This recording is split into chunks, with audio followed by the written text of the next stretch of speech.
For what it's worth, all things considered, I'm kind of living the dream.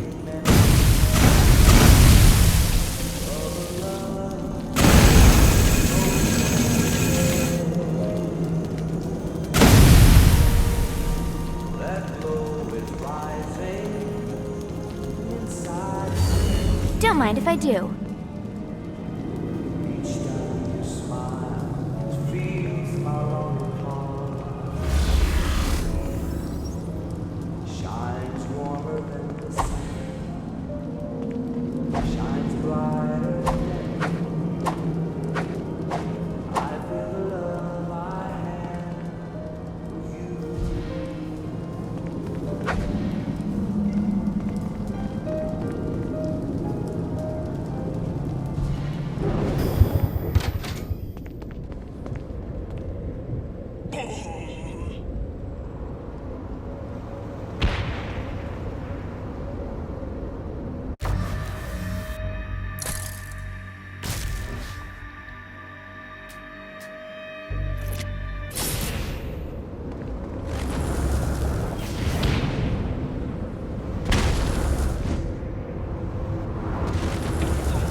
God, this feels good.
Abandoned ship!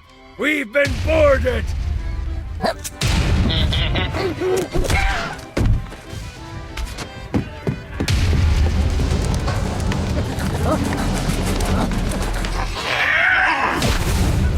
Get these damn things off my ship!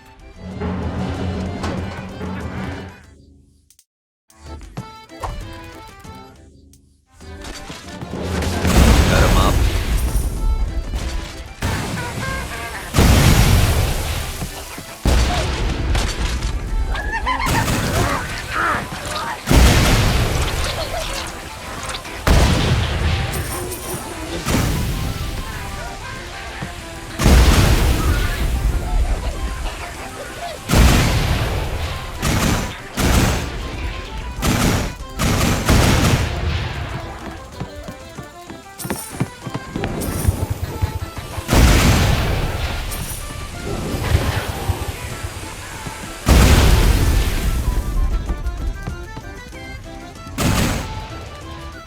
I got a bit of treasure in that chest over there. The weapon you find inside may help with our little imp problem.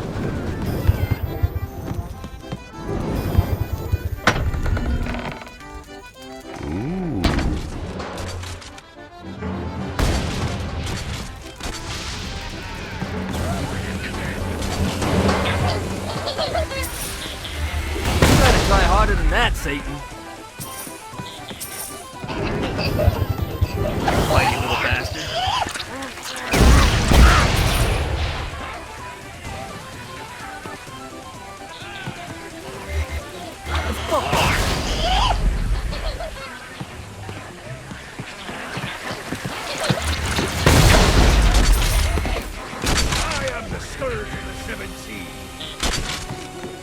summoned these imps to serve as my crew. I forgot what a handful they could be. Once aboard, they wouldn't listen to their captain. They ran amok in the bowels of the ship.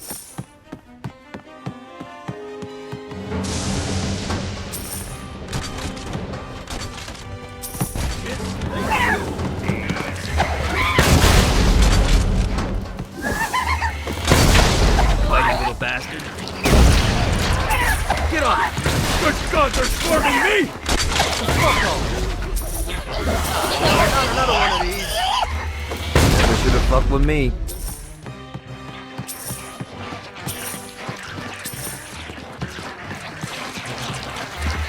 It's okay to drop the pirate voice. What pirate voice would that be? Wow.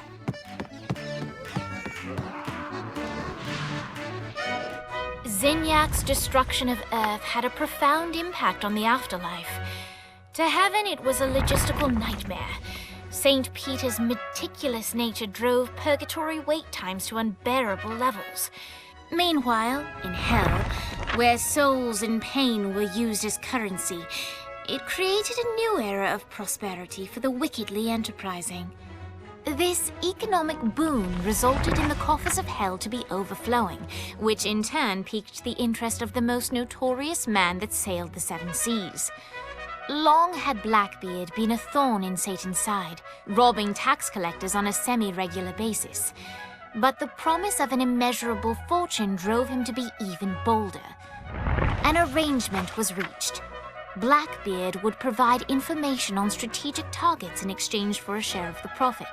Johnny, who was interested in murder, not money, happily agreed.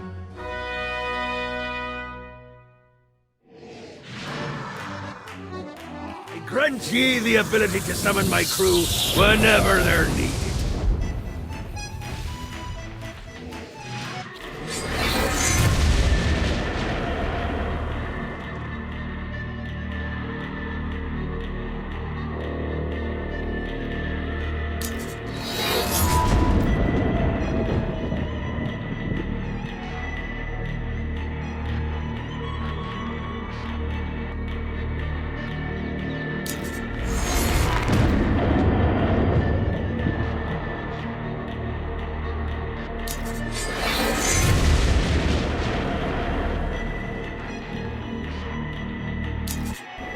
Entirely different life. I raided a Interpol office and found information on where the president is being kept.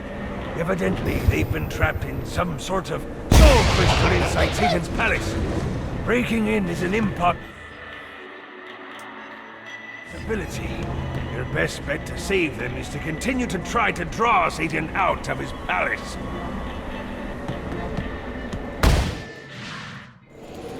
All right, matey. It's time for your lesson. Let's summon me favorite scurvy-riddled hellion, the Imp. Why don't you start off by summoning an imp to take out those enemies?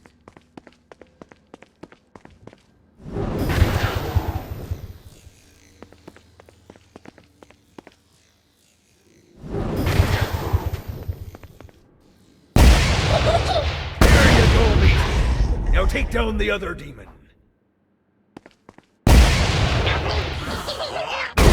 Ankle biters are vicious. Now let's practice your aim. Take down the demons on the islands.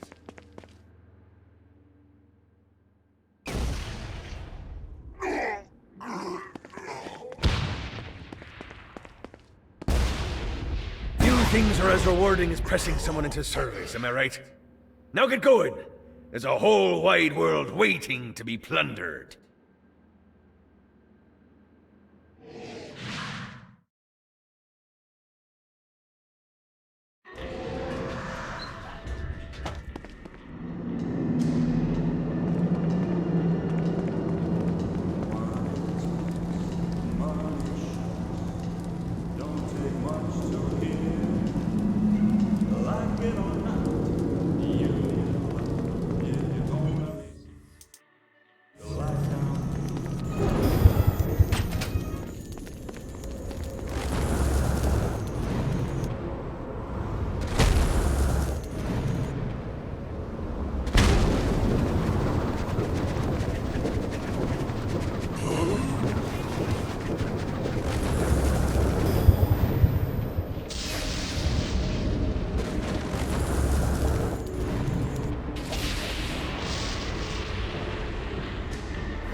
Lights up.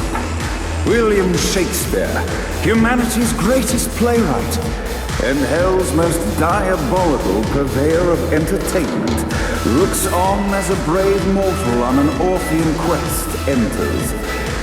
The bard's interest is piqued, and he looks to test his visitor's mettle.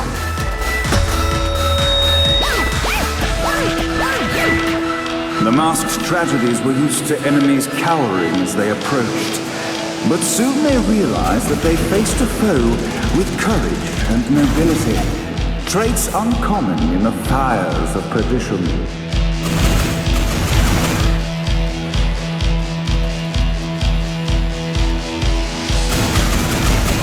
The inciting incident resolved. The time had come for rising action!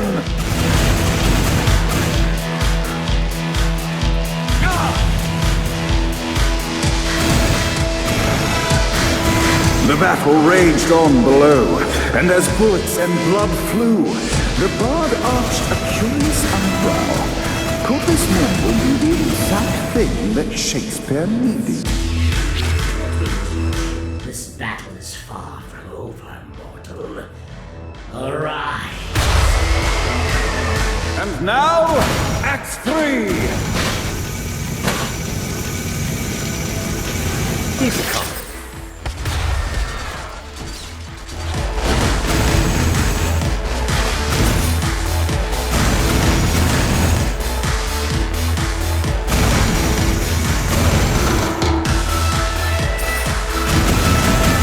Conflict resolved, Shakespeare eagerly awaited meeting the champion that dispatched so many of his men. Undoubtedly, they were here for the bard's aid, and while happy endings were not a thing found in hell, Shakespeare always had a soft spot for comedies. In the land of the living, William Shakespeare is regarded as one of the most prolific playwrights of all time. However, to the denizens of hell, the bard is seen in a far different light. After selling his soul for fame and adoration, Shakespeare served in hell as Satan's spy master general. In doing his duty, Shakespeare would punish the souls he was investigating by forcing them to perform in grotesque passion plays for Satan's amusement. But in a Twelfth Night-esque twist, Shakespeare found himself living a double life. While he projected an image of cruelty, his heart was as soft as Jezebel's. In secret, he would tutor her on the classics and act out the works of his mortal days. When Satan found out, he cast Shakespeare out of the palace, believing that the poet would be tormented by the populace of hell, far out of Jezebel's sight. But Satan had not counted on the bard's cunning. Embracing his persona of master torturer, Shakespeare and his followers, the tragedies, took root in the entertainment district, biding their time for revenge.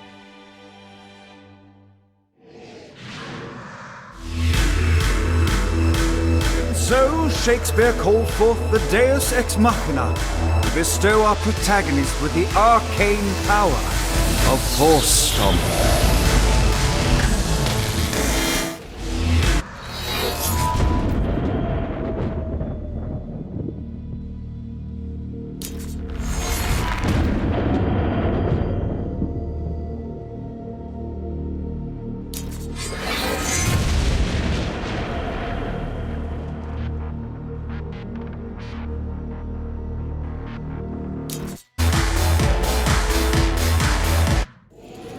Lights up!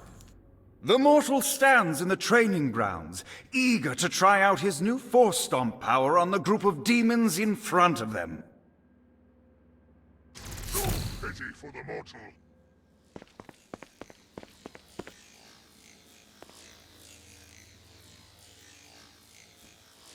You will feel pain for an eternity.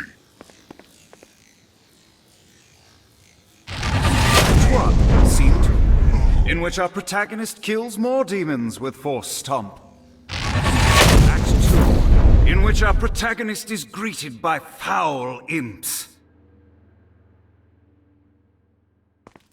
3, in which which our protagonist learns that Force Stomp even works on flying enemies, enabling them to remove a Dark Inciter's shield before shooting them to death with bullets.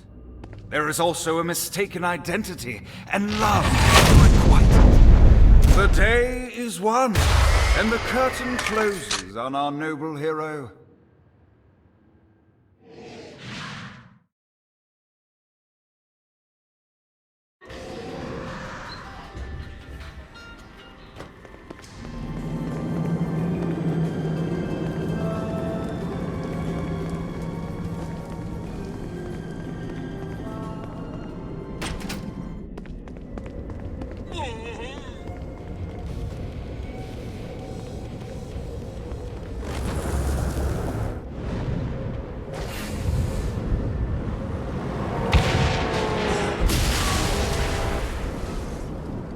God, this feels good.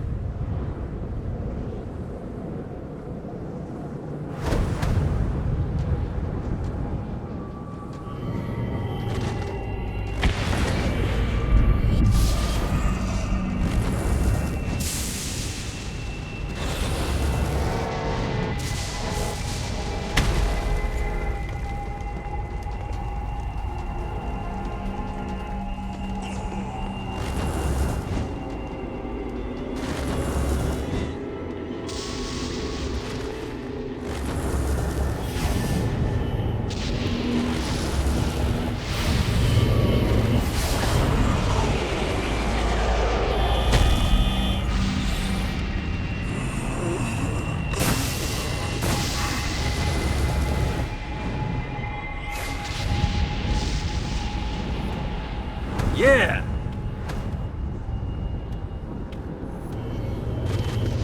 Nice.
Alright.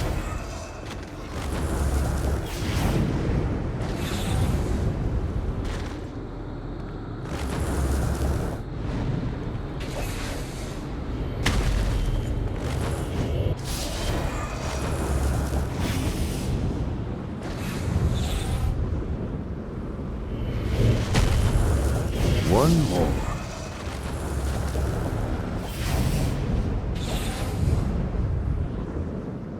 Gotta pick it up.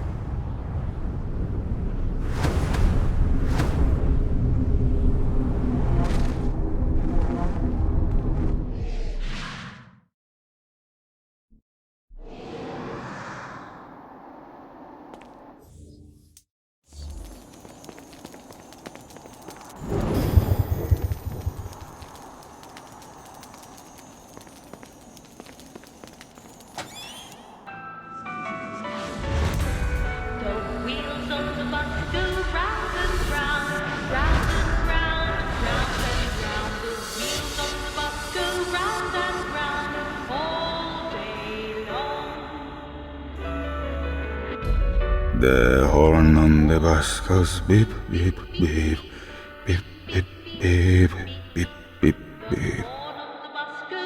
Note to self. Find a way to control lightning.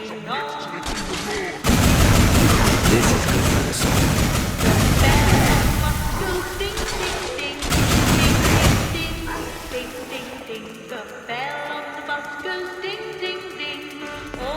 thought if they wanted to torture you, why'd they use the short version of the song? This is the short version?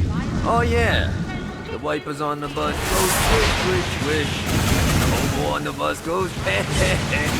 I'm on that like 80 of them.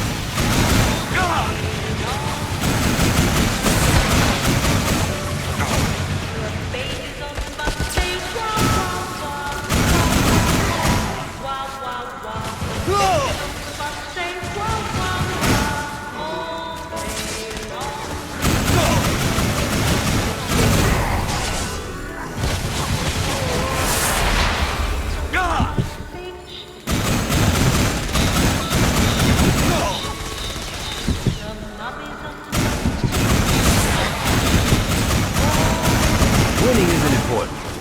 It's the body count.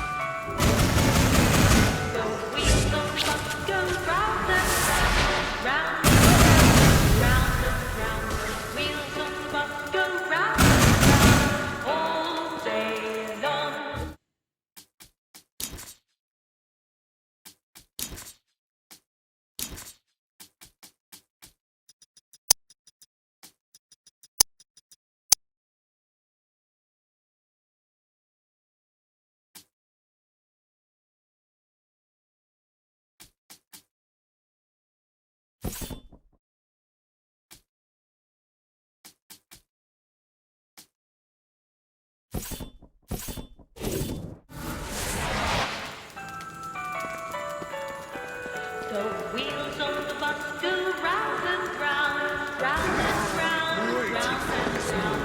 The wheels on the bus go round and round all day long.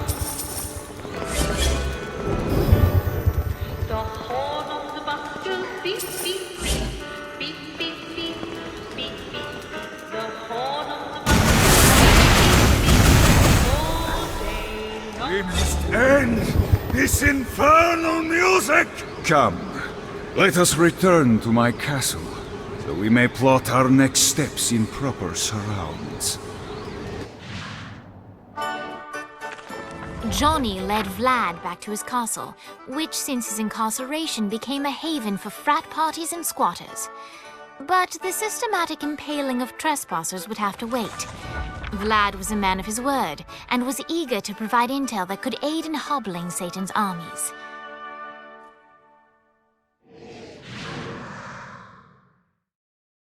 I bestow upon you the Stygian cold fire.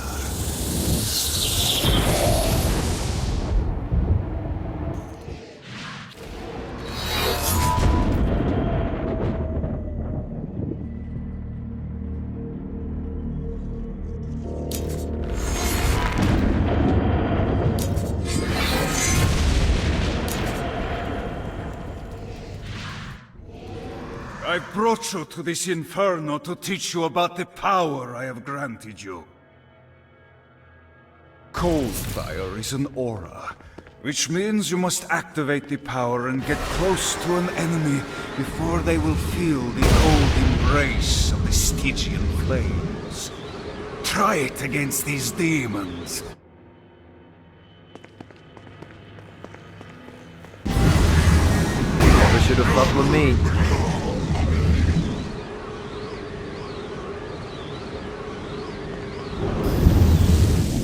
Well done, my friend.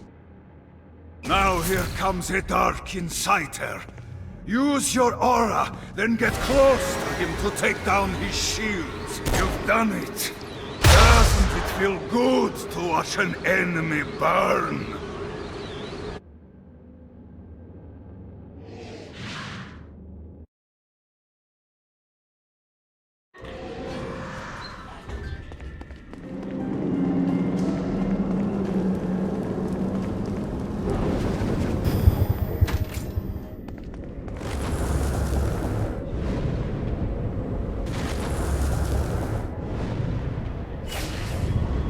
See what these things can do.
We're standing in a parking garage. I don't like it either, but Centerpool isn't giving us many options. I can't believe they tried to force us out. I can't believe you forgot the mimosas. I think we have bigger problems. I don't think you realize how much I love mimosas. I can't help but notice that people are trying to kill you. Yeah, they're really big on that here. What did you do? Is now really a good time? We can wait until we're done shooting people. Well, I'm great at multitasking. Remember when we offered you a deal on that airplane and you responded by killing everyone? Yeah. It's like that, but worse.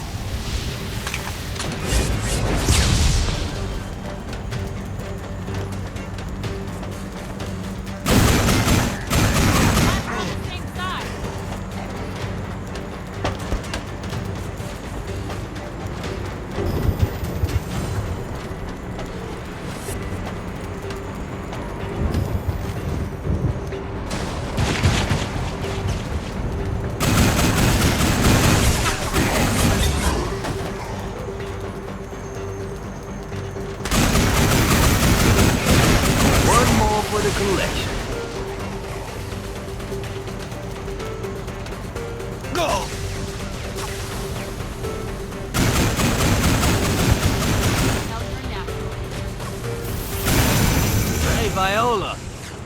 Thought you should know that Kinsey misses you. Really? That's so sweet. Who's Kinsey? You remember Kinsey. She was that hacker that Matt Miller hated. Isn't she crazy? No, she really grows on you.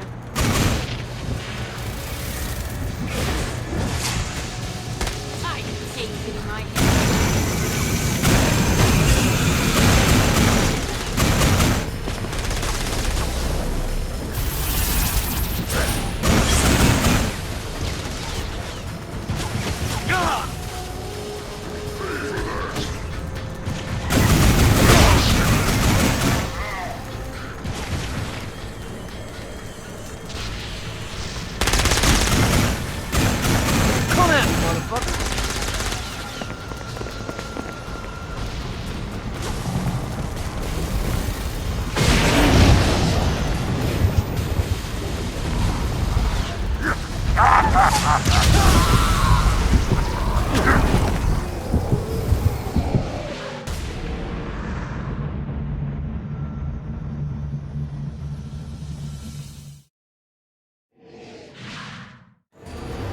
I can't help but notice that people are trying to kill you. Yeah, they're really big on that here. What did you do? Is now really a good time? We can wait until we're done shooting people. Well, I'm great at multitasking. Remember when we offered you a deal on that airplane and you responded by killing everyone? Yeah. It's like that, but worse. Always for Kiki. Let's all on the same side.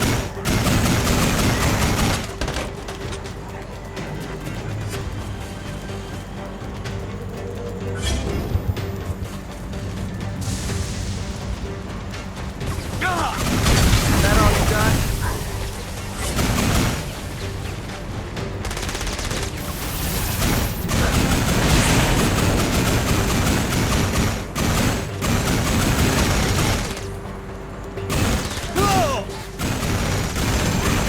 Getting my hands dirty.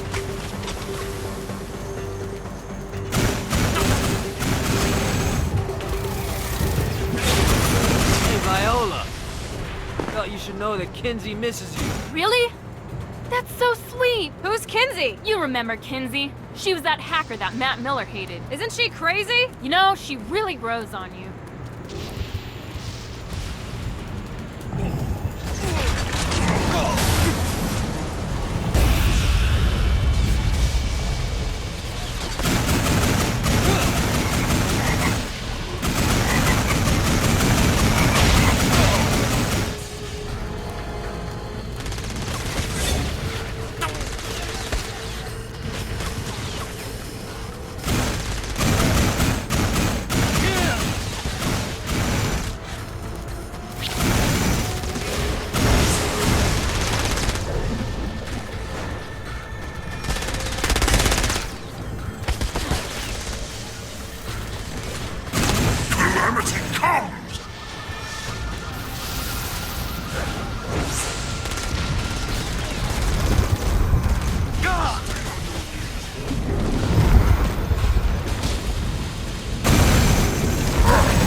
This is good.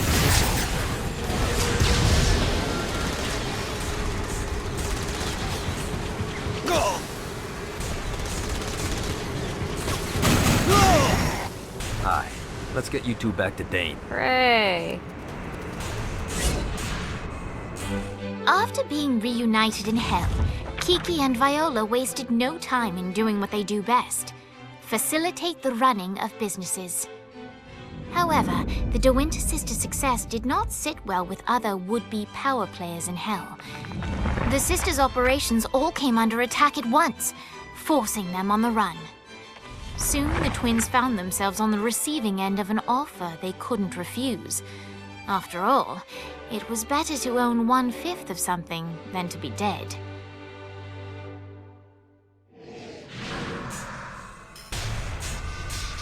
You helped us, now let us help you. Here's a little something made popular by another group of sisters, the Gorgons.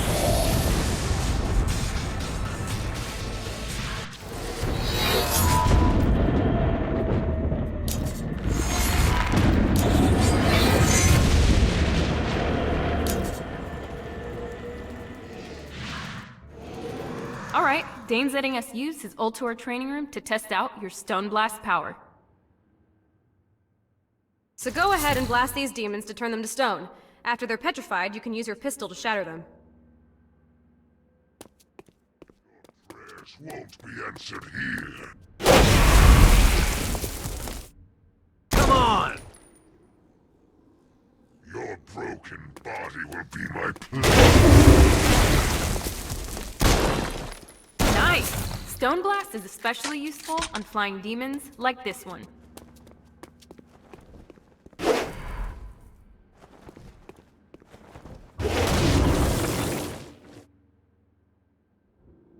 Alright, now let's see you drop a few more.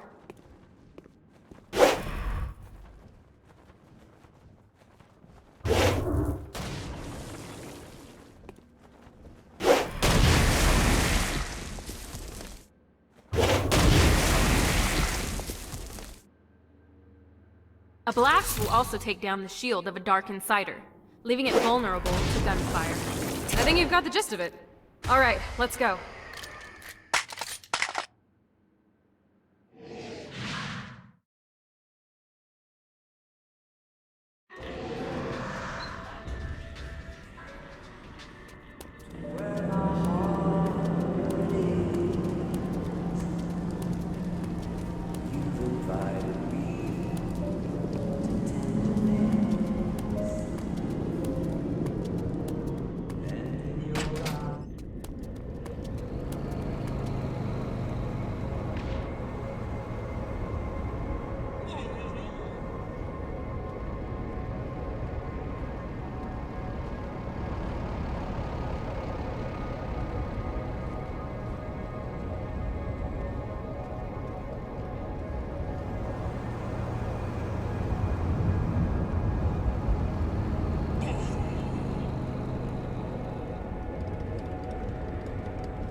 The Forge is prime real estate in Hell. This smoggy shithole is located over the richest mineral veins in the afterlife. You want to hurt Hell's infrastructure? Here's where you do it.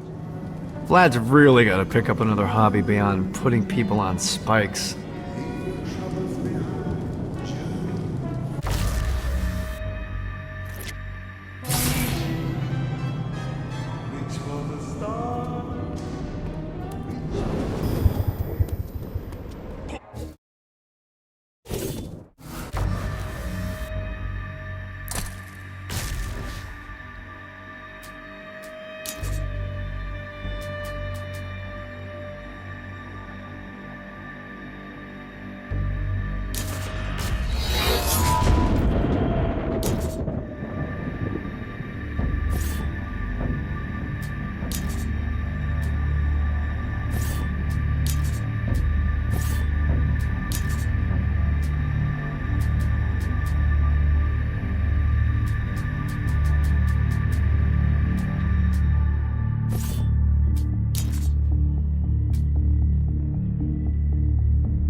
My lawyer, Legal Lee, figured out a way to get some gold-level clients a fast track out of hell. The more abuse you put these guys through, the more years we can shave off. Lee suggested running clients through the designated intersections to boost their punishment. Oh, and dive in front of those vehicles on fire for bonus points. I mean, let's face it, the more they hurt, the sooner we can get these wretched bastards out of here.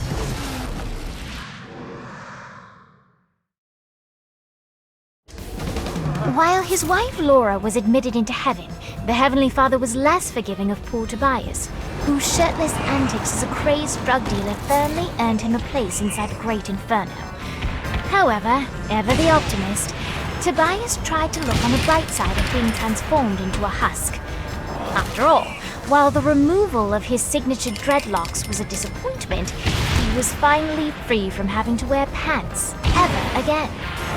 But while Perpetual Commando appealed to Tobias, he still yearned for Laura and her delightful snickerdoodles. Touched by his story and terrified by his demeanor, Legal Lee worked with renewed purpose to unite the two lovers.